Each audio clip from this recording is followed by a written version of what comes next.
আজ পবিত্র শবে কদর বা সৌভাগ্যের রজনী। ইসলাম ধর্মমতে পবিত্র কোরআন নাজিল হয়েছিল এই রাতে। কোরআন তিলাওয়াত, দোয়া ও নফল নামাজ আদায়ের মধ্য দিয়ে বরকতময় রাতটি অতিবাহিত করছেন ধর্মপ্রাণ মুসলমানরা। রমজানে মহিমান্বিত রাত শবে কদর। এই রাতে মহানবী হজরত মুহাম্মদ সাল্লাল্লাহু আলাইহি ওয়াসাল্লামের উপর নাজিল হয়েছিল মহাগ্রন্থ আল কোরআন। হাজার মাসের চেয়েও উত্তম এই রাতে আল্লাহর সান্নিধ্য লাভের আশায় ইবাদত বন্দেগীতে মশগুল থাকেন ধর্মপ্রাণ মুসলমানরা। আল্লাহর সন্তুষ্টি, ক্ষমা ও সৌভাগ্য লাভের জন্য রাত জেগে ইবাদত বন্দেগীর মাধ্যমে রাত্রি কাটাবেন ধর্মপ্রাণ মুসলমানরা। সাধারণত ২৭শে রমজান শবে কদর পালন করা হলেও ইসলামী বিশেষজ্ঞদের মতে রমজানের শেষ ১০ দিনের যে কোনো বিজোড় রাতই হতে পারে শবে কদর।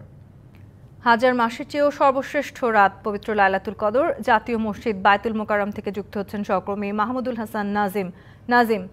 মহিমান্বিত এই রাতে ধর্মপ্রাণ মুসলমানরা ইবাদত বন্দেগীতে মশগুল থাকেন।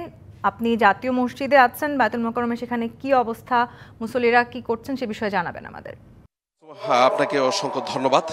আজকে আসলে মুসলিমদের সবচেয়ে বড় একটি পবিত্র রজনী হচ্ছে যে আসলে লাইলাতুল কদরের রাত্রি ২০ রমজানের পরে শেষ ১০ দিনের যে কোনো একদিনে এই দিবসটি উদযাপিত হয়ে থাকে। আর বিশেষ করে ভাগ্যের রজনী হিসাবে লাইলাতুল কদরের বলা হচ্ছে আসলে এই রাত্রে হযরত মুহাম্মদ সাল্লাল্লাহু আলাইহি ওয়াসাল্লামের উপর যে আসলে কোরআন নাজিল হয়েছে সেই আর মুসল্লিরা আসলে এখান থেকে তারাবি নামাজ আদায় করছে।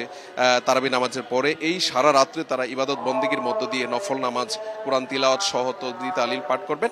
উৎসবের খুশি হবে নগদে বেশি, কারণ ঘন্টায় ঘন্টায় আছে গিফট জেতার সুযোগ। এবং ধর্মীয় যে একটা ভাব গাম্ভীর্য আছে তার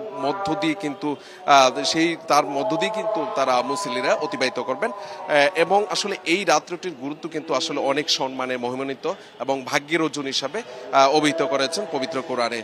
তো আসলে এই সাধারণ মানুষ যারা আসলে রোজা রেখে যে তারা এইখানে এসে জমায়েতে নামাজ আদায় করছেন এবং আল্লাহর কাছে প্রার্থনা করছেন, আসলে যারা তাদের পূর্বপুরুষরা যারা আসলে তারা পরপারে চলে গেছেন তাদের জন্য হয়তো তাদের আত্মার মাগফিরাত কামনা করুক, কিন্তু এখানে বিশেষ দোয়া মুনাজাত করা হবে। আর আসলে মুসলিম জাহানের এই যে আজকের দিনটি গুরুত্বপূর্ণ একটি দিন, সেই দিনটির তাৎপর্য কিন্তু আসলে অনেক গভীর এবং অনেকটা সম্মানের এবং মহিমান্বিত। তো সব মিলিয়ে আসলে এই বায়তুল মোকাররমের মুসল্লিদের একটি সবচেয়ে চোখে পড়ার মতো ছিল আর কি। তারা এখন নামাজ আদায় করছেন, পরবর্তীতে হয়তো সারা রাত ব্যাপী তারা নফল ইবাদতের মধ্য দিয়ে রাত্রিটি তারা অতিবাহিত করবেন। তো এই ছিল বায়তুল মোকাররমের জাতীয় মসজিদ সামনে থেকে আমার কাছে তথ্য। নাজিম, আপনাকে ধন্যবাদ। দর্শক, আমাদের সহকর্মী মাহমুদুল হাসান নাজিম যুক্ত হয়েছিলেন বায়তুল মোকাররম থেকে। পবিত্র লাইলাতুল কদরের বিষয়ে বিস্তারিত জানাচ্ছিলেন আমাদের।